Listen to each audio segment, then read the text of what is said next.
I'm a cancer survivor, and this is my diagnosis story. In November of 2024, I was diagnosed with stage 3 cervical cancer, specifically stage 3C1. So this is relevant to anybody with a uterus. For several years up until my diagnosis, I experienced mid-cycle spotting. Because I was in my mid-40s, I thought, must be perimenopause. I pretty much just brushed it off until I couldn't anymore. One day, it was way more than just spotting. I called my friend who was a nurse practitioner, and she said, you should be seen. But I was planning a move halfway across the country at that point.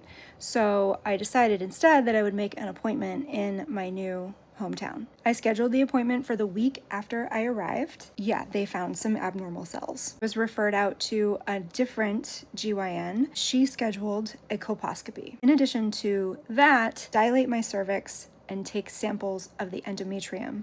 For this basically surgery where they were prodding at my internal organs, I was given 0.5 milligram of Ativan. It did not work. I was screaming with pain. So the doctor sat back, looked at me, and said, we can stop, but that means we have to do this under general anesthesia. And I was like, why was this not the first option? This was around July or August, and that surgery was scheduled for November. Between July and November, I started to have increasing pelvic pain. At first, it was kind of like mid-cycle cramps, but then it was most days of the week that I was having cramps, and then it was every day, and then it was all day, all the time. Cramping, clenching pain, just like period cramps, only a lot worse. The only thing that gave me relief was ibuprofen, which I was taking around the clock.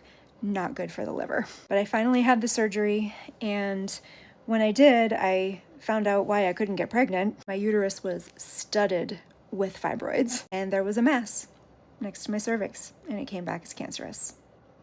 Thanks for listening.